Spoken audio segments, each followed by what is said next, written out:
Welcome to cricket பேசுவோம். நான் உங்க நிதிஷ். நான் உங்க பாலாஜி. இன்னைக்கு என் மூஞ்சி ரொம்ப பிரைட்டா இருக்கு, நான் ரொம்ப ஹாப்பியா இருக்கேன். ஆமா, எனக்கும் ஹாப்பி தான், ரொம்ப ரொம்ப ஹாப்பி. நான் ஹாப்பியா இருக்கிறதுக்கு ஒரு காரணம் இருக்கு.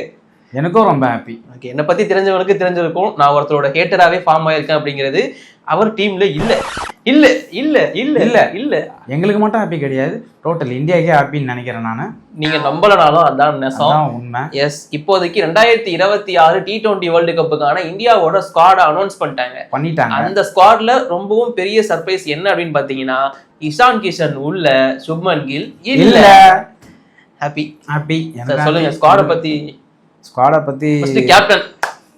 கேப்டனுக்குள்ள வாங்க. கேப்டன் வந்து சூரியகுமார் யாதவ், வைஸ் கேப்டன் வந்து அக்ஷர் பட்டேல். பேக் டு அக்ஷர் பட்டேல்னு சொல்லலாமா திரும்ப? ஏன்னா முன்னாடி அவர் கொடுத்தாங்க, இடையில ஒருத்தர் வந்து எடுத்தாரு, இப்ப திரும்பவும் இவர் கொடுத்துருக்காங்க. ஆனா எனக்கு தெரியல, ஹார்திக் பாண்டியாவுக்கு கொடுக்கவே இல்லை. சிம்பிள் ப்ரோ, ஹார்திக் பாண்டியா, பும்ரா எல்லாருமே கேப்டன்சி மெட்டீரியல்ஸ் தான். பட் சிம்பிளா ஒரு ரீசன் சொல்லுவாங்க, அவங்க ரெண்டு பேருமே வந்து இன்ஜுரி கன்சர்ன் இருக்கு, அதனால அவங்களால புதுசா டோர்னமெண்ட் ஆட முடியாது, பாதியில் இன்ஜுரி ஆகி வெளியே போயிடுவாங்க, அதனால எதுக்கு அப்படிங்கிற இருக்கிற வரைக்கும் கொடுக்கலாம். பட் கொடுக்கல, இல்லே வெளியே எடுத்தாங்க. அந்த சந்தோஷம் மட்டும் போதும் இந்த ஸ்குவாட்ல, எதுவும் வேணாம். சரி, இப்போதைக்கு ஸ்குவாட் எப்படி யார் இருக்காங்கன்னு சொல்லிட்டு நம்ம அதை பத்தி பேசுவோம். கேப்டன் வந்து சூரியகுமார் யாதவ், வைஸ் கேப்டன் வந்து அக்ஷர் பட்டேல் வைஸ் கேப்டன். திரும்பவும் ஒரு கம்பேக் அப்படிங்கிற மாதிரி எனக்கு சொல்லலாம். ஏன்னா இடையில ஒருத்தர் வந்து இருந்தாரு, அவரை தான் இப்போ தூக்கி வெளியே போட்டாங்க. ஸோ இப்போதைக்கு ஸ்கை கேப்டன் அப்படிங்கிறது, ஆக்சுவலி ஸ்கை கேப்டன் அதுவே எனக்கு ஒரு பெரிய கேள்விக்கு இருந்துச்சு. பட் இருந்தாலும் அவ்வளோ சீக்கிரம்லாம், ஏன்னா 20 போட்டிகளுக்கு மேலே 50 அடிக்கவே இல்லை, கொஞ்சம் மோசமாக தான் இருக்குது அவரோட ஃபார்மு. அவரோட பாக்ஸில் சொல்லணும் அப்படின்னா, ஃபார்ம்லாம் போகாமல் இல்லை, ரன்னு தான் வர மாட்டேங்குது, வந்துடும் நினைக்கிறோம். அதேமாரி ஒரு ஆச்சரியமான விஷயம் என்னன்னா, அவர் கேப்டனாக ஏற்றதுலேருந்து அவர் மேட்ச் வந்து கம்மியாக தான் தூத்துருக்காரு. அதுதான், மேட்சஸ் இங்கே ஜெயிக்கிறதுனால அவரோட பர்ஃபார்மன்ஸ் நமக்கு வந்து இங்கே மோசமாக தெரியல, அதுதான் உண்மை. சரி, ஓகே, இந்த ரெண்டு பேரும் ஓகே. அக்ஷர் பட்டேல் கண்டிப்பாக உள்ளே இருந்தாகணும். இந்தியாவில் நடக்க போது ஒரு ஸ்பின் ஆல்ரவுண்டர் கண்டிப்பாக ப்ரிஃபர் பண்ணுவார் கௌதம் கம்பீர், ஆப்வியஸ் சாய்ஸ் அக்ஷர் பட்டேல் உள்ள. அடுத்து வந்து ஓப்பனிங் பேட்ஸ்மேன் வந்து அபிஷேக் சர்மா. 2025 T20 அவரோட பேர் தான் ஆதிக்கம் செலுத்திட்டு இருந்துச்சு. அடிச்சாலே அவனோட ஸ்டைல சொல்லணும்னா, ஆமா, ஸ்டார்டிங் ஃபர்ஸ்ட் பால்ல இருந்தே அடிப்பாரு அவரு, இது பண்ணுவாரு. அது வந்து எல்லாருக்குமே பிடிச்சிருக்கு இப்போ இந்தியா டீம்ல, அது வந்து சூப்பர் தான். ஆமா, அடிக்க போனாலும் நல்லாவே ஸ்கோரும் பண்றாரு, 30+, 50+ அசால்ட்டா அடிக்கிறாரு. ஸோ கண்டிப்பா அபிஷேக் சர்மா உள்ள இருக்கணும். அதுக்கு அடுத்தது வந்து ரொம்ப நாள் ஆசை, சஞ்சு சாம்சன் வந்து உள்ள வந்துட்டாரு. என்ன ஆசைனா, அவர் உள்ளதான் இருக்காரு, ஸ்குவாட்ல தான் இருக்காரு, அதெல்லாம் இல்ல.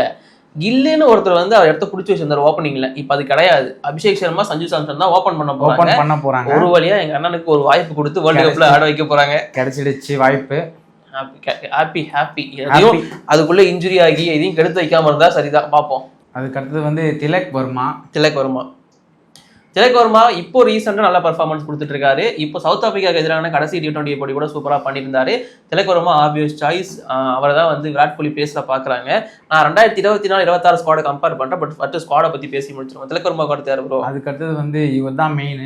இவர் இல்லாமல் T20 இதுவே யாருன்னு தெரியும், யாருன்னு உங்களுக்கே தெரியும், கெஸ் பண்ணியிருப்பீங்க. ஹார்திக் பாண்டியா. ஏன் அவர் முக்கியம்? அவர் தான் T20 வந்து பயங்கரமே. அதே மாதிரி எப்போ டீமுக்கு தேவையோ அப்போ அவர் கன்ஃபார்ம் வந்து பர்ஃபார்ம் பண்ணுவார். பயங்கரமான பேட்டிங்கோ, பவுலிங்கோ, ஃபீல்டிங்கோ அவரோட கான்ட்ரிபியூஷன் கண்டிப்பாக இருக்கும் அந்த போட்டி இந்தியா வின் பண்ணுறாங்கன்னா. So okay, super. அதுக்கடுத்து வந்து சிவம் தூபே எதுக்கு எடுத்துகிட்டு போகிறாங்கன்னா, ஹர்திக் பாண்டியாவோட பேக்கப்பாக எடுத்துகிட்டு போகிறாங்கன்னு நினைக்கிறேன்.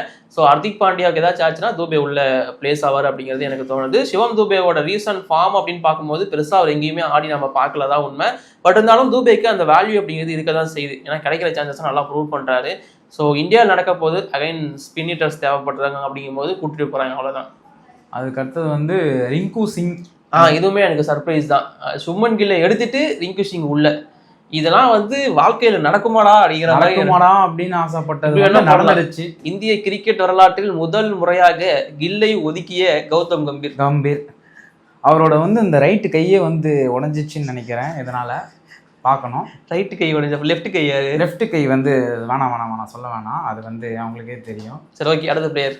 அடுத்த பிளேயர் வந்து ஜஸ்பிரீத் பும்ரா இல்லாம ஸ்குவாட் அனௌன்ஸ் பண்ண முடியாது, பண்ணிக்க மாட்டாங்க. ஓகே, சீட் கோட் அவரை பத்தி நிறைய பேசிட்டாங்க. ஸோ அவருமே ஸ்குவாட்ல இருக்காரு. அதுக்கடுத்தது வந்து ஹர்ஷித் ராணா. அவர் வந்து எங்கன்னே சொல்ல முடியல, 3 ஃபார்மேட்லயே இருப்பாரு. எதுக்கு இருப்பாரு? ஆனா எதுக்கு இருக்கான்னு தான் தெரியல, ஆனா 3 ஃபார்மேட்லயே இருக்காரு அவரு. சரி, ஓகே. அதோட ஜிஜி கோட்டா ஒன்று வச்சுக்கிட்டு அவரு ஒன்றும் பண்ண முடியாது. ஜிஜி கோட்டால் 1, ஹர்ஷித் ராணா. அப்போ உடனே வருவாங்க நம்மள அடிக்கிறதுக்கு. அவர் எப்படிப்பட்ட பிளேயர் தெரியுமா, 3 விக்கெட்ல எடுத்திருக்காரு தெரியுமா. பேசுங்க வாங்கிக்கிறோம். அடுத்து அதான் அதுக்கு அடுத்த பவுலர் வந்து ஹர்ஷ்தீப் சிங். அவர் எடுக்காம போக முடியாது. இந்தியாவுக்காக அதிக விக்கெட் எடுத்தவர் T20 இன்டர்நேஷனல்ஸ். அதுவும் ஃபர்ஸ்ட் ஓவர்லயே விக்கெட் எடுப்பாரு.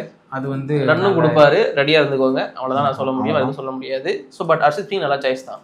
அதுக்கு அடுத்தது வந்து ஸ்பின்னர்ல வந்து குல்தீப் யாதவ் பக்காவான சாய்ஸ். அதான் திரும்பவும் மென்ஷன் பண்ணிக்கிறேன், இந்தியாவில் வேர்ல்டு கப் நடக்க போகுது. ஸோ அதனால Kuldeep Yadav is main for T20 world cup. அவங்க அங்கே நடக்கும் போதே கூப்பிட்டு போனாங்க 4-5 ஸ்பின்னரு. கேட்டால் ரோஹித் சர்மா அதுக்கு ஒரு ரீசன் சொன்னார். இந்தியாவில் நடக்க போகும்போது சொல்லவா வேணும். அது மட்டும் இல்லாமல் சூரியகுமார் யாதவ், ரிங்கு சிங், திலக் வர்மா எல்லாருமே ஸ்பின் போடுவாங்க. பாப்போம் எத்தனை ஸ்பின் யூஸ் பண்ணுறாங்கன்னு. அதுக்கடுத்து இன்னொருத்தர் இருக்காரு, Varun Chakravarthy, legend of T20 international, legend spinner of T20 international. இப்போதைக்கு அவர் தான். அவர் இல்லாமலும் ஸ்குவாட் இப்போதைக்கு அனௌன்ஸ் பண்ணுறதே இல்லை. ஸோ அந்த அளவுக்கு T20 இன்டர்நேஷனலில் அவரோட பங்கு பயங்கரமாக இருக்குது இந்தியாவுக்கு. ஸோ அவரும் இருக்காரு. அதுக்கு அடுத்தது வந்து வாஷிங்டன் சுந்தர். எனக்கு என்னன்னா வாஷி உள்ள இருப்பாரா, ஏன்னா அக்ஷர் இருக்காரு, குல்தீப், வருண், வாஷியும் எடுத்துட்டு போவாங்களான்னு ஒரு டவுட் இருந்திருக்கலாம். பட் கம்பீர், நான் முன்னாடியே சொன்ன மாதிரி அவங்க வேற இடத்துக்கு ஆட போனாலே 4-5 ஸ்பின்னர்ஸ் தான் போவாங்க. இந்தியாவில் ஆடுறாங்க அப்படிங்கும்போது ஸ்பின்னர் எக்ஸ்ட்ராவே இருக்கும். அண்ட் இங்க பும்ரா, வருண் சக்கரவர்த்தியை தவிர எல்லாருமே மற்ற 9 பேருமே பேட்டிங் ஆடக்கூடிய ஆட்களாக மட்டும்தான் உள்ள பிளேஸ் பண்ணுவாங்க. அதுக்கேற்ற மாதிரி தான் பிளேஸ் பண்ணியிருக்காங்க. அதுக்கு அடுத்த இதுல வந்து last but not least Ishan Kishan வந்து இடம் பிடிச்சிருக்காரு. சூப்பர். இஷான் கிஷனோட கம்பேக் 2023 அந்த காலகட்டத்திலாம் எல்லா இடத்துலையும் ட்ராப் பண்ணப்பட்டார் எல்லா ஃபார்மேட்ல இருந்தும். 2024 இவருக்கும் ஸ்ரேயஸ் ஐயருக்கும் கான்ட்ராக்டே வந்து கேன்சல் பண்ணி விட்டுருப்பாங்க BCCI. அதுக்கப்புறம் 2024 ஸ்ரேயஸ் ஐயர் வந்து சரியான கம்பேக் கொடுத்துருப்பாரு. ஸ்மார்ட் டிராஃபி வின் பண்ணியிருப்பாரு. அது மட்டும் இல்லாமல் டொமஸ்டிக் டோர்னமெண்ட் எல்லாத்துலையும் நல்ல பர்ஃபார்மன்ஸ், IPL சம பர்ஃபார்மன்ஸ் கேப்டனாக கொடுத்தாரு. இந்த வருஷம் சையத் முஸ்டாக் அலி டிராஃபியை வின் பண்ண கேப்டன் இந்த இஷான் கிஷன் ஜார்க்கண்ட் டீமுக்காக. அது மட்டும் இல்லாம 10 இன்னிங்ஸ் கிட்ட ஆடி 500க்கு மேல ரன் அடிச்சிருக்காரு. ஆவரேஜ் மட்டுமே 50க்கு மேல இருக்கு. 2 செஞ்சுரி கிட்ட அடிச்சிருக்காரு. ஃபைனல்ல செஞ்சுரி அடிச்சு டீம் ஜெயிக்கிறதுக்கு முக்கியமான காரணமா இருந்திருக்காரு. இந்த மாதிரி சையத் முஸ்டாக் அலி டிராஃபில அவர் கொடுத்த பர்ஃபார்மன்ஸுக்கு அவர் எடுக்கலனா தான் கேள்வி வந்திருக்கும்.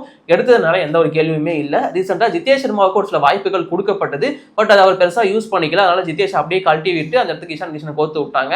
இதுதான் இப்போதைக்கு இந்தியாவோட ஸ்குவாட். இந்த ஸ்குவாட் நல்லா இருக்கா, நல்லா இல்லையா, உன்னோட ஒப்பீனியன் என்ன? சூப்பரா இருக்கு, பயங்கரமா இருக்கு. இதுல இருக்கிறவங்க பெர்ஃபார்ம் பண்ணாலே போதும். நோட் பண்ணிக்கோங்க, இந்தியா தோக்கும் போது இதே ஆள் வந்து ரிவ்யூ பண்ணுவார். அப்போ என்னடா ஸ்குவாட் எடுத்து வச்சிருக்கீங்க அப்படின்னு கேட்பாரு.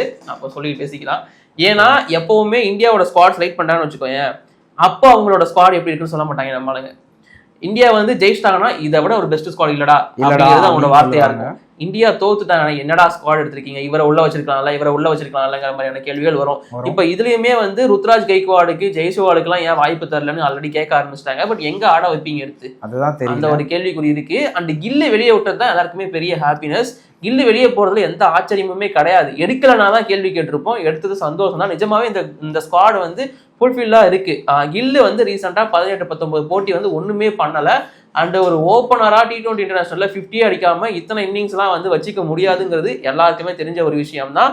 இது ஒரு நல்ல முடிவு. இந்தியாவோட ஃபியூச்சருக்கு இந்த மாதிரியான முடிவுகள் கண்டிப்பா ஒரு பெரிய எப்படி சொல்றது மூவ் பண்ணி கொண்டு போகும். பார்ப்போம். நல்லதுதான் இந்தியாவுக்கு. ஸோ இப்போதைக்கு 2024 ஸ்குவாடை கம்பேர் பண்ணும்போது இங்க வந்து சூரியகுமார் யாதவ், ஹர்திக் பாண்டியா, சஞ்சு சாம்சன், ஹர்ஷ்தீப் சிங், பும்ரா, அக்ஷர் பட்டேல், குல்தீப், தூபே எல்லாருமே அப்படியே இருக்காங்க. பட் ரோஹித்துக்கு பதிலாக அபிஷேக் சர்மா, ஜெய்ஸ்வாலுக்கு பதிலாக ரிங்கு சிங், கோலிக்கு பதிலாக திலக் வர்மா, பண்ட்டுக்கு பதிலாக இஷான் கிஷன், ஜடேஜாக்கு பதிலாக வாஷிங்டன் சுந்தர், சகாலுக்கு பதிலாக வருண், சிராஜுக்கு பதிலாக ஹர்ஷித். ஸோ இந்த மாதிரியான ஸ்குவாட் மட்டும் தான் மாறி இருக்கு. ஆக்சுவலி 2024 ஸ்குவாட்ல இருந்து முக்கியமான பிளேயர்ஸ்லாம் இப்போ இல்லை. இது ஒரு யங் டீமாக தான் உள்ள போக போறாங்க. என்ன பண்ண போறாங்கன்னு தெரியல. பட் குரூப் ஸ்டேஜை பொறுத்த வரைக்கும் இந்தியாவுக்கு ஈஸி தான். ஷெட்யூல் வந்து 7th Feb ஸ்டார்ட் ஆகிட்டு 8th March முடியுது. இந்தியாவோட குரூப்பை பொறுத்த வரைக்கும் ஸ்ட்ராங்கான டீம்ஸ் உள்ள போட்டிருக்காங்க. India, Netherlands, Namibia, Pakistan, USA. Bro எது ப்ரோ ஸ்ட்ராங்கான டீமு? நமீபியா, நெதர்லாந்து, USA ஸ்ட்ராங்கான டீம். நமீபியா, நெதர்லாந்து நான் போடல, ICC போட்டிருக்காங்களா?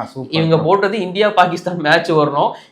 இந்த குரூப்ல இருந்து இந்தியா பாகிஸ்தான் குவாலிஃபை ஆகணும் அப்படின்னா மற்ற 3 டீமும் அப்படிதான் இருக்கணும்.